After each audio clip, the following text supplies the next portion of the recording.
been busy in your absence. Their first game nearly failed. Nothing will go wrong. A year before we shipped Half-Life 1, people in the company looked at what we had and said, this isn't good enough. We made some pretty big mistakes. And their second was stolen right out of their own offices. At the time, it was shocking. That was a dark day for us at Valve. I had people in the company coming to me and saying, you know, are we going to go out of business? But they took the world of gaming to the next level. It's just amazing now that what we can do. It was more than just a video game. It's more and more possible for more people to look at games as not just entertainment, but an art form. This is the amazing story of Valve and Half-Life. Wake up and smell the ashes.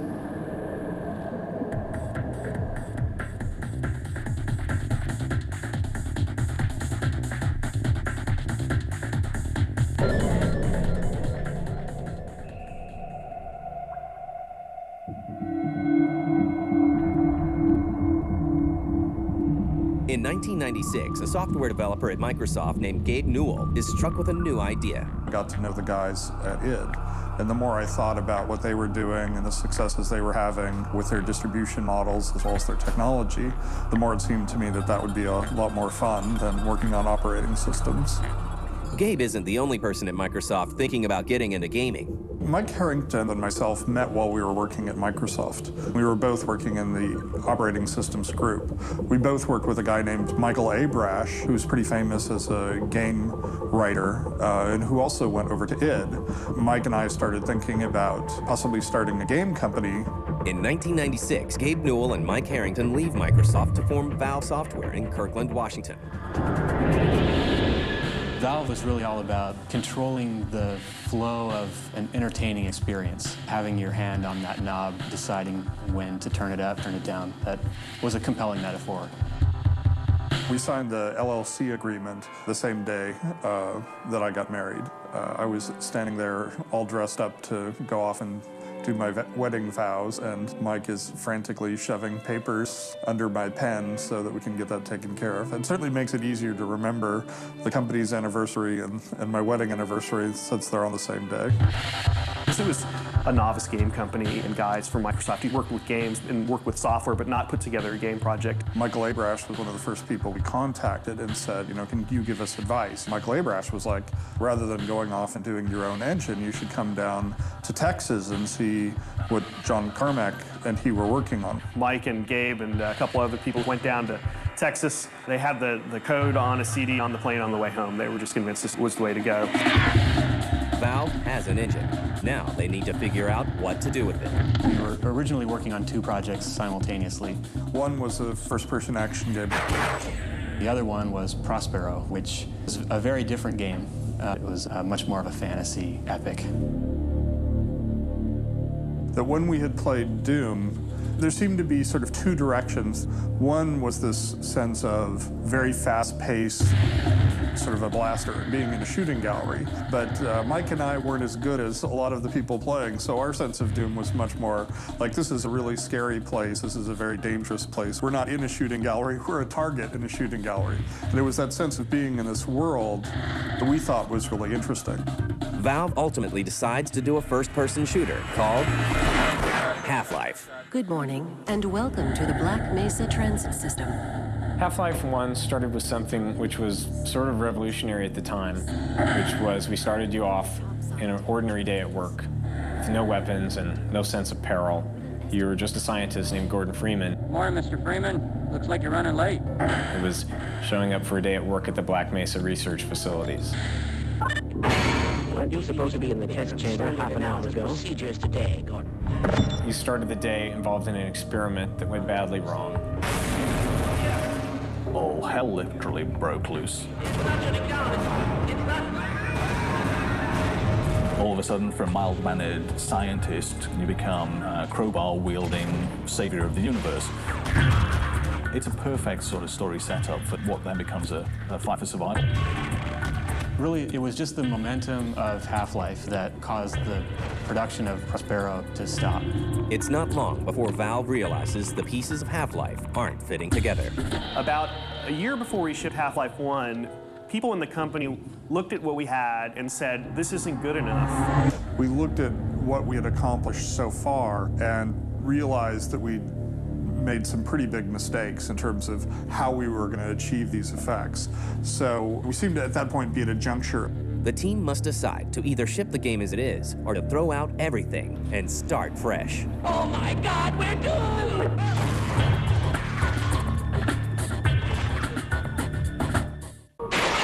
It's about to go critical. Aren't you supposed to be in the test chamber half an hour? By 1997, after an entire year spent in development, Valve decides that Half-Life is missing the mark and gives the game a complete redesign. You know, we really believed that the right thing to do was to focus on building something that's really good, in spite of the fact that it was going to cost us a lot of time and cost us a lot of money. And also, it's just very stressful to have been working, you know, at that point for a year and say, okay, well, we haven't really gotten as close as we would have hoped by now to the thing that we were wanting to create. The decision has an unexpected effect on the team. So rather than demoralizing everybody, we were dealing with our situation honestly, that we were admitting that things weren't up to par yet, and that they were really glad to see our commitment to building a really good game. Surprisingly, I think that morale actually got better. To get Half-Life done right, Valve adopts a unique approach to game development. So as we design the games here at Valve, a lot of the design teams tend to break off into subgroups known as cabals. Which was a more collaborative process, sort of allowed people to participate in an additive way without having to be hypercritical or argumentative. It was most productive working through all the details of building a game design. And that was enormously successful. What we ended up doing was build cabals around different pieces of functionality, like Half-Life multiplayer had its own cabal towards the end. It doesn't take long to get Half-Life back on track. One of the most important things about Half-Life is that we kept a really immersive first-person experience, and we never broke it.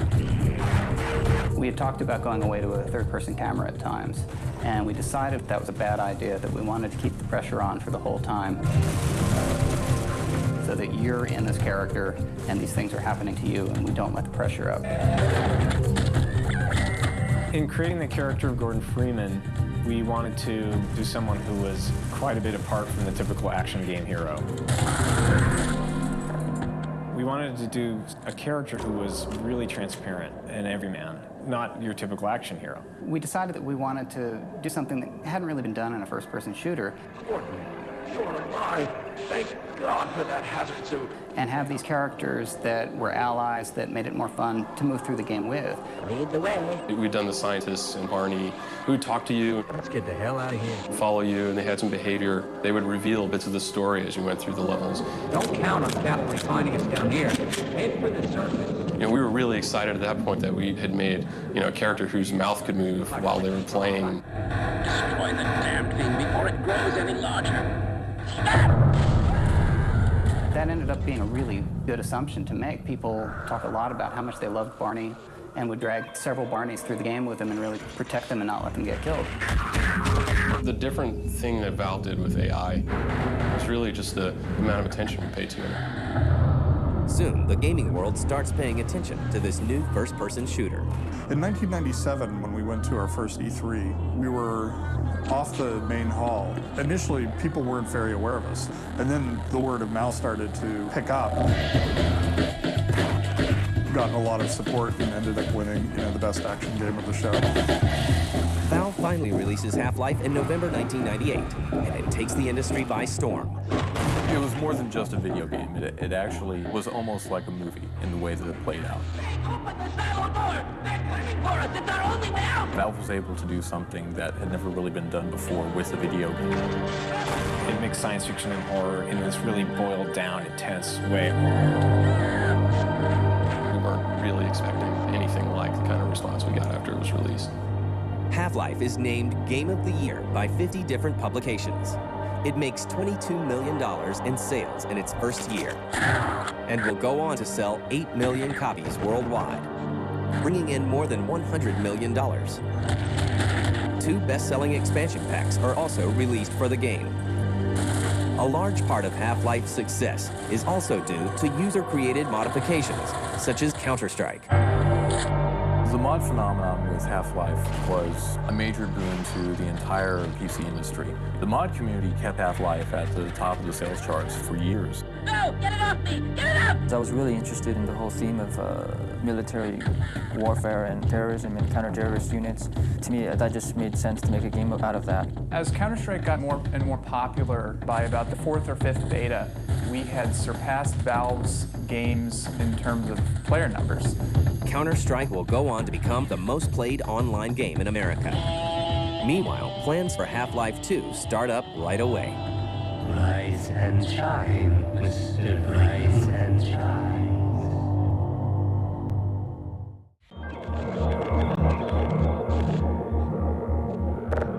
Half-Life is a worldwide phenomenon, but Valve Software isn't done yet. Development on Half-Life 2 starts in 1998. There was a meeting early on with the Half-Life 2 team where I said, you don't have to worry about how long it's going to take. You don't have to worry about how much money you're going to spend. The only thing you have to worry about is making it the best game of all time.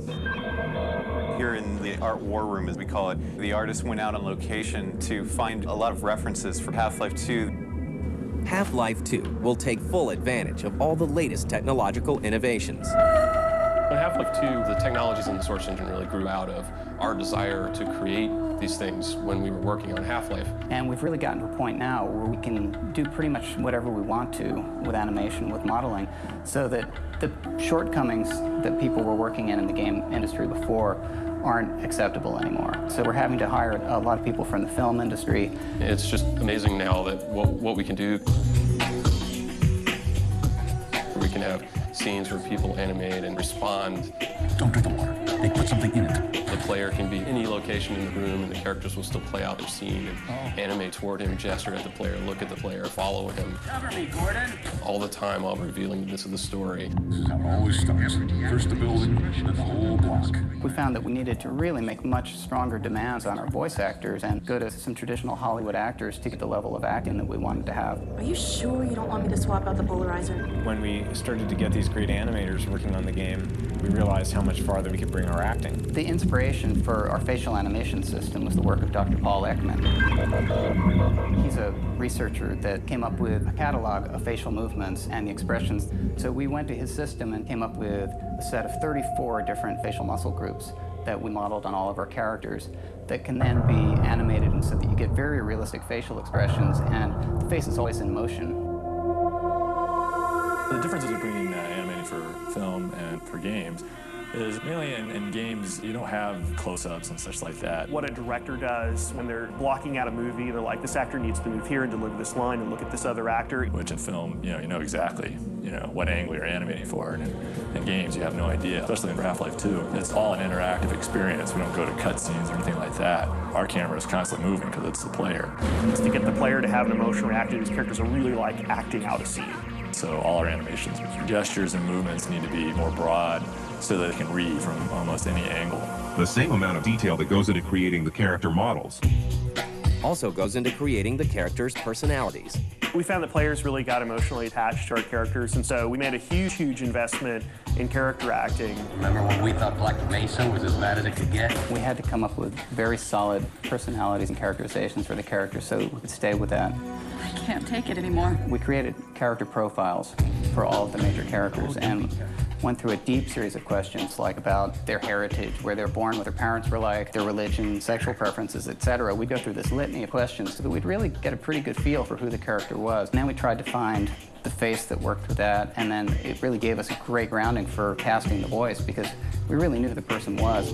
Pay attention, Mr. Freeman. While Valve works on making Half-Life 2, the public is kept in the dark.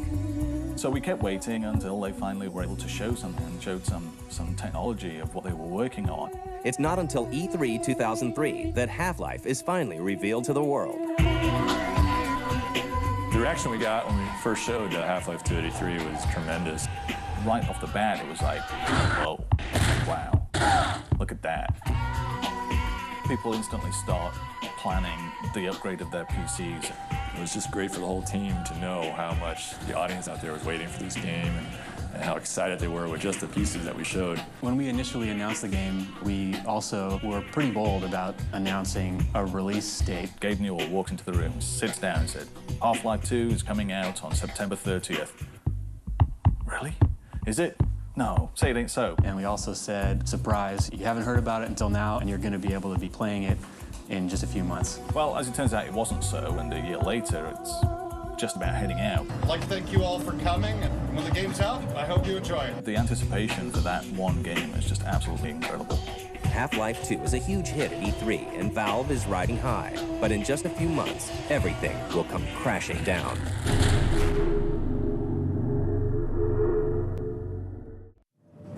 The Source engine gives us the wide variety of visual effects that are possible. After a hugely successful E3 showing in 2003. And of course, what tech demo would be complete without a giant pachinko machine? Valve promises gamers that Half-Life 2 will be ready in September of that year. Thank you very much. But Valve won't make that date. Instead, they will become the victim of one of the biggest hacks in gaming history.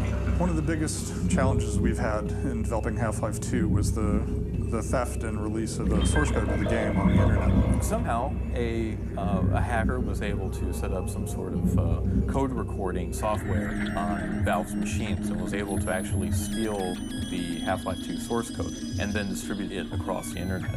Well. At the time, it was shocking. That was a dark day for us at Valve. We started seeing screenshots of our game show up online and even source code for the game engine itself. I had people in the company coming to me and saying, you know, are we going to go out of business? Still reeling from the break-in, Valve turns to a surprising place for help. The FBI was not giving us warm fuzzies that this issue was going to get resolved. They were like, well, no, almost never, nobody ever gets caught, and you know, that's just the way it is. We appealed to the gamer community for help with this problem. So we sent out a message saying, look, our stuff has been stolen. We know that you're anxious to play it just as much as we're anxious to release it. This hurts, so we could use all the help we can get. The response to that was amazing. Tens of thousands of email messages were sent to us with tips about possible sources of the leak or where people were seeing stuff show up online. People were being called in for questioning by the FBI, and the word started to go out that they're closing in on this guy in Germany. And that's when that person in Germany contacted me saying, please, I'm not such a bad guy after all. They were arrested and prosecution is ongoing. With the source code theft behind them, Valve goes back to finishing Half-Life 2, from the storyline to the gameplay. You start off the game again, figuring out your whereabouts in the world. Welcome to City 17. You're deposited in City 17, which is a mysterious city created out of the ruins of other cities. You're surrounded by a populace that's totally beaten down and is waiting for some reason to strike back. Sort of a depressed powder keg, and Gordon Freeman, the usual situation for him is he's a catalyst for change. Half-Life 1 was really known for having pretty advanced AI, and we knew that going forward we were going to have to make additional investments in the AI. We spent a lot of time thinking about the squad AI and stuff like that. We really had just tons of gameplay, physics and simulation as ideas. We can put you in a situation where you can use your wits, use your environment to really give you a really rich gameplay experience with lots of freedom. Half-Life 2 will also expand Valve's relationship with the gaming community. Modding's changed a lot, going from sort of the old school days of when people would just sort of, here's an engine, see what you can do with it, to today where we have a thing called a software development kit, which we deliberately build and give the mod makers for them to go and build mods for. Valve also introduces a new content distribution system. Steam is a new type of distribution model that Valve has come up with, where you're able to purchase your games completely online. Steam is letting us have a much more direct relationship with our customers. We can use Steam to communicate about our games, deliver updates immediately to a huge number of people. Half-Life 2 is finally released on November 16, 2004. We were terrified that we weren't going to be able to pull it off. And for the people at Valve Software, the game is worth the wait.